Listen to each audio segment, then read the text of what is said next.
آج میں آپ کو کہانی سے سناتی ہوں ایماندار چرواہا۔ بہت پرانی بات ہے، شدید گرمی کا موسم تھا۔ ایک مسافر جنگل سے گزر رہا تھا، ایک سایہ دار درخت دیکھا تو کچھ دیر اس کی ٹھنڈی چھاؤں میں سستانے بیٹھ گیا۔ اچانک اس کی نظر ایک چرواہے پر پڑی جو اس قیامت خیز گرمی میں بھی بکریاں چرا رہا تھا۔ وہ کبھی ایک بکری کے پیچھے دوڑتا، کبھی دوسری کے پیچھے کو ہنکاتا، کبھی ایک چٹان پر چڑھتا تو کبھی دوسری پر۔ مسافر نے اپنا کھانا نکالا، وہ دسترخواں پر لگایا۔ سامنے ہی چرواہا اپنا کام کر رہا تھا۔ مسافر نے چرواہے کو اپنے پاس بلایا اور کہا، میں کھانا کھانا چاہتا ہوں، میری خواہش یہ ہے کہ تم بھی میرے ساتھ دو، آؤ کھانا کھاتے ہیں۔ مگر چرواہا نے معذرت کی اور کہا، آپ کا بہت شکریہ کہ آپ نے مجھے عزت بخشی، مگر میں اس وقت اپنے کام میں مصروف ہوں۔ یہ بکریاں دراصل میری نہیں ہیں، میں مختلف لوگوں سے اجرت لے کر انہیں چراتا ہوں اور شام کو ان کے مالکوں کے پاس پہنچا دیتا ہوں۔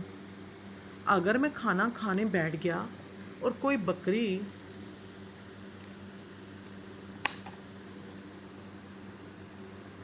ادھر ادھر ہو گئی تو اس کے مالک کو کیا جواب دوں گا؟ مسافر نے چرواہے کی بات سن کر کہا، اگر کوئی بکری کھو جائے تو اس کے مالک کو کہہ دینا کہ اسے بھیڑیا کھا گیا ہے۔ یہاں کون سا بکری کا مالک موجود ہے جو اسے حقیقت کا علم ہو؟ چرواہا جھٹ بولا، بکری کا مالک تو موجود نہیں، مگر میرا مالک تو موجود ہے، وہ ساری حقیقت سے باخبر ہے۔ بکری کے مالک سے تو جھوٹ بول لوں گا، مگر اپنے مالک کو کیا جواب دوں گا؟ یہ کہہ کر چرواہا اپنی بکریوں کے پاس سے پیچھے دوڑ گیا۔ مسافر نے کھانا کھایا، کچھ دیر آرام کیا اور پھر سفر پر چل دیا۔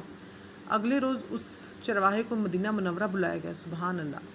چرواہا یہ دیکھ کر حیران رہ گیا کہ کل جس مسافر سے جنگل میں ملاقات ہوئی تھی وہ کوئی اور نہیں بلکہ مشہور صحابی حضرت عبداللہ بن عمر رضی اللہ عنہ تھے۔ حضرت عبداللہ بن عمر رضی اللہ عنہ اس غریب چرواہے کی ایمانداری سے بے حد متاثر ہوئے تھے اور اسے مدینہ منورہ اس لیے بلایا تھا کہ غریب چرواہے کو اس کی ایمانداری کا انعام دیا جا سکے۔